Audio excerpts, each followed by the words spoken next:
Hello, welcome back. So this week we're reading American literature from the 18th century. And of course, the big event in this time period was the American Revolution. So the American Revolution was a colonial revolt that took place from roughly 1765 to 1783. It drew together 13 British colonies in their fight for independence against Britain. Being in Boston, we hear this story pretty frequently. If you take the Freedom Tour throughout the city, you'll see key landmarks related to the American Revolution. In short, what we see during this period is North America transitioning from a group of independent, separate colonies into the United States.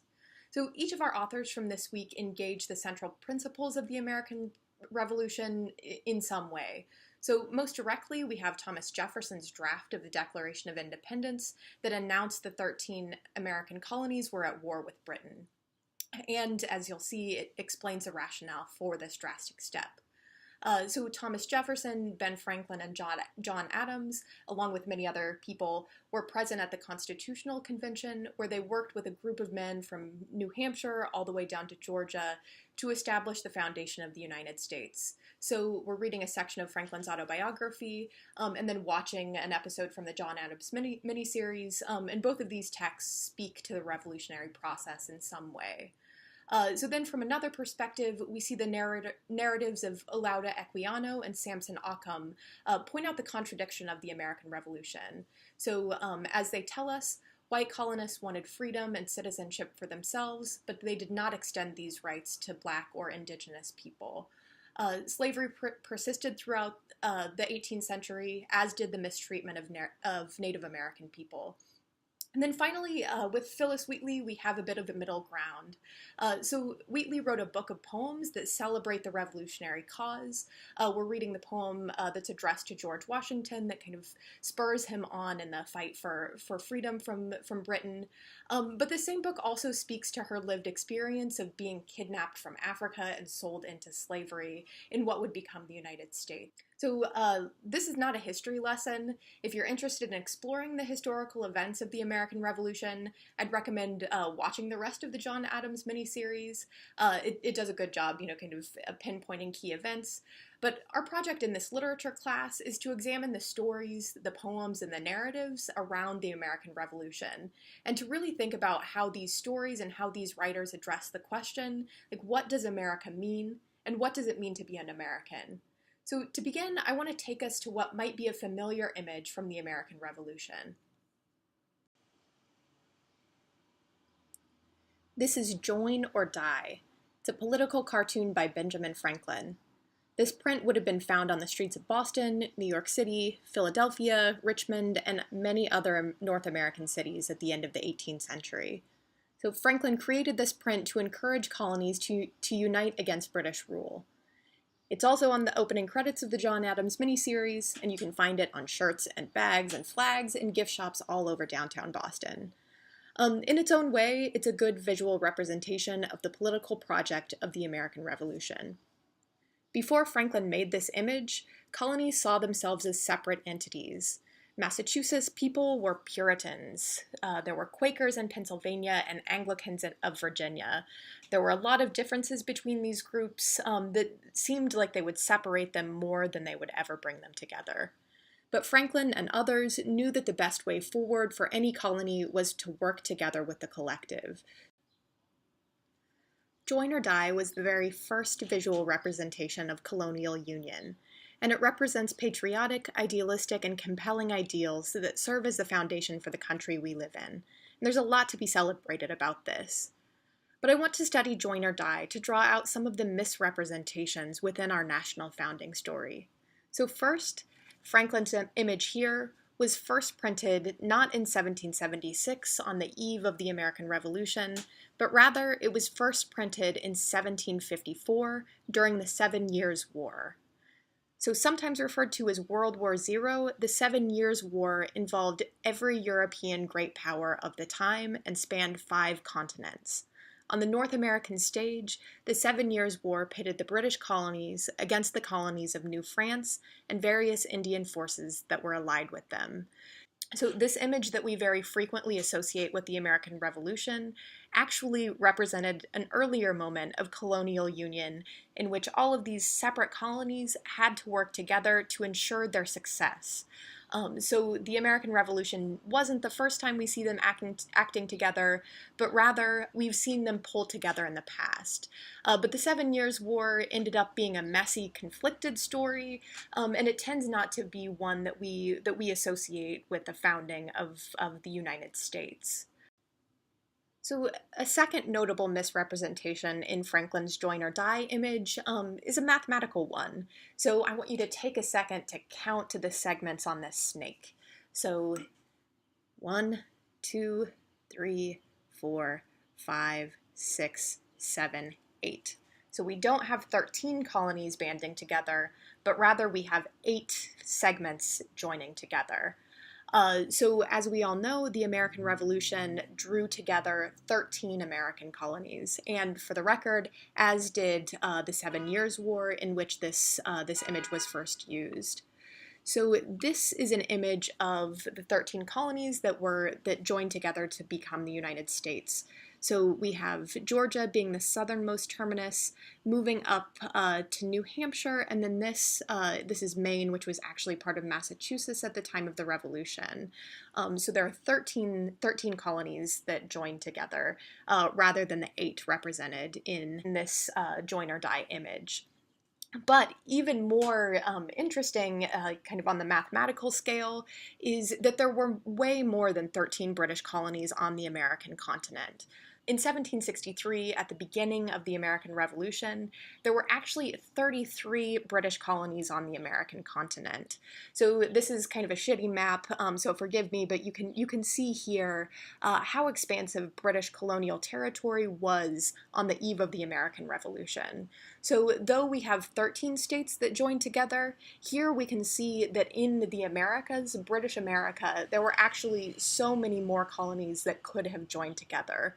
So we have kind of the Canadian provinces. We have Quebec, Nova Scotia, St. John, Newfoundland, Rupert's Island, all that were British colonies that chose not to unite with the 13 colonies to declare revolution. Similarly, south of what is now the U.S. border, we have the British Leeward Islands here that account for Nevis, Antigua, and many other countries now. Jamaica, that was also a British continent, the Bahamas, Barbados, Grenada, and none of these colonies, despite being British, despite being part of this same colonial world, joined together with the 13 original colonies to declare independence. So one reason that historians speculate that only the 13 joined together is that a lot of these colonies that were south of the border now were used as slave plantations. So there were a lot of people who were kidnapped off of the African continent and sold into slavery. And in the Caribbean and in Central America, people of color then far outnumbered like white people, white overseers who were running the plantations. So the ideas of freedom, the ideas of liberty that sound so good in Massachusetts are a lot scarier to people who are overseeing plantations in the Caribbean. So the limits of who could be free in the 18th century were very much determined on lines of race. So that's why Jamaica, that's why the Bahamas were not, the 14th and 15th colonies, because there were too many people of color for the rest of the colonies to be okay extending freedom and liberty and the pursuit of happiness to everyone. So in that, we see yet another contradiction in the American Revolution. So it's just as important thinking about who's in as who gets left out. So this American contradiction wasn't lost on Thomas Jefferson. So Jefferson was tasked with writing the first draft of the Declaration of Independence, which then he would later revise with John Adams and Ben Franklin. But though Jefferson was a slaveholder himself, he harshly critiqued slavery in the first draft of the Declaration. So his inclusion of slavery in this document initiated the most intense debate of the entire Constitutional Convention. So when you're reading, I want you to read this section very carefully. So it was ultimately cut out, and it's marked in our text by being underlined. And I want you to imagine what this debate must have been like. So Jefferson writes, so this is on page 391 towards the bottom, that the king has waged cruel war against human nature itself, violating the most sacred rights of life and liberty in the persons of a distant people who never offended him, captivating and carrying them into slavery in another hemisphere, or to incur miserable death in their transportation thither. And he goes on. So the question of who gets to be an American has always included debates about race and racism from our country's very founding. And more often than not, people of color are left to the margins of American history. But this week, we get to hear from some of those voices. So now I'll turn to Olaudah Equiano and Samson Occom. So Equiano was African, and Samson Occom was Native American, and see how they saw this project of the American Revolution. Olaudah Equiano was kidnapped from his home in Africa, sold to British slave traders, who took him to Barbados and then Virginia, where he was sold into slavery. There, he experienced slavery in the West Indies and North America firsthand. He later traveled to England and purchased his own freedom. He dedicated his life to ending the institution of slavery on a global scale. He wrote an autobiography as part of a campaign to end slavery. So this, the interesting narrative of the life of Olaudah Equiano. So we read a shorter section from the larger book this week. Equiano wrote his story for an audience of American and European abolitionists. His immediate purpose was to influence the British political leaders who were debating the slave trade in the 1780s. However, Equiano's work was read and discussed by numerous religious and humanitarian leaders on both sides of the Atlantic. His work went through 19 editions and was translated into several languages.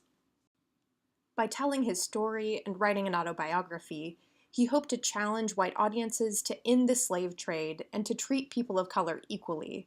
So at the end of our reading for today, or for this week, he writes, "O ye nominal Christians, might not an African ask you, learned you this from your God, who says unto you, do unto all men as you would men should do unto you." So basically there, he's asking Christians more broadly to do to people of color as they would want done to themselves. So in the context of an American literature class, I want to think about what including Equiano's narrative gives us.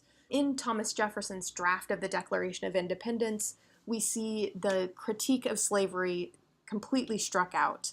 But here, by reading Equiano's narrative, we get to recover the voice of so many people who were enslaved in North America, whose voices were not incorporated in these national documents.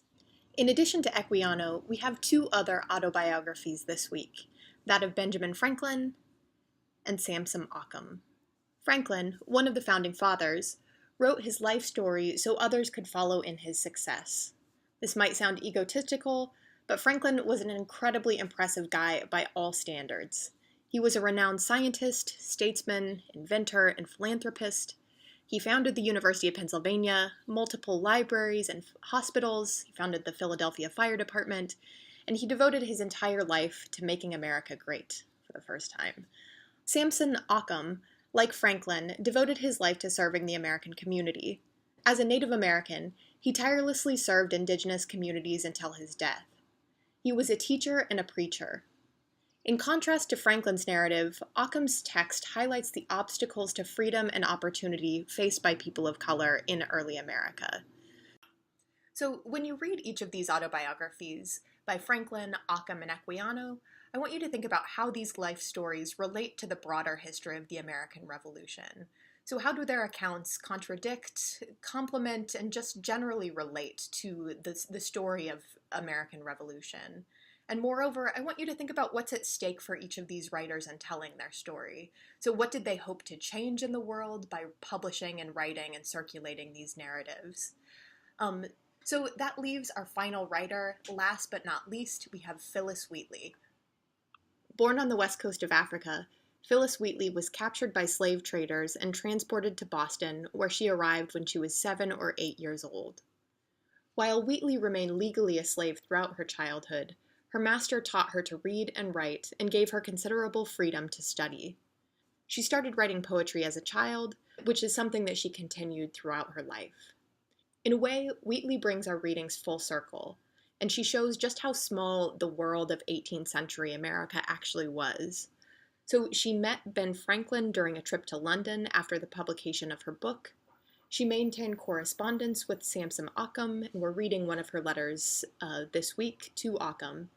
Thomas Jefferson reviewed her poems, and his critique was pretty scathing. He says, the compositions published under her name are below the dignity of criticism, which is pretty harsh and was far from the consensus both then and now. We don't know that she knew Equiano, but she certainly knew who he was. Wheatley's poetry addresses the themes of religion, politics, and slavery.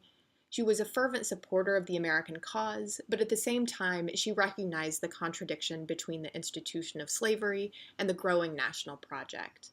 So, in a broad sense, her book of poetry sought to align the American cause for freedom with the abolition of slavery. So, when you're reading Wheatley's work, I want you to think about how she relates to our previous poet, Anne Bradstreet, who was writing about 100 years before.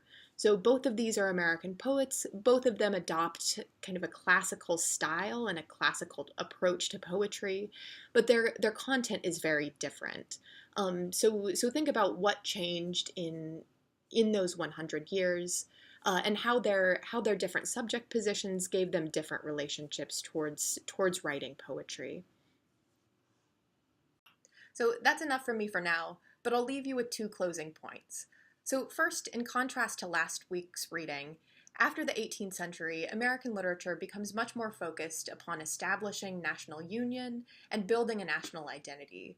So writers like Thomas Jefferson, Benjamin Franklin, Samson Occam, and Phillis Wheatley are working towards defining what it is to be American. So their poetry, their essays, and their founding documents are working to build that sense of union. Second, as we'll discover next week, questions of who belongs within the Union and how that plays out on the basis of race and gender are persistent. So debates around slavery and citizenship come to the forefront of American literary history in the 19th century. So I hope you enjoyed the reading for this week. Let me know if you have any questions. You've been doing a great job on the quizzes so far.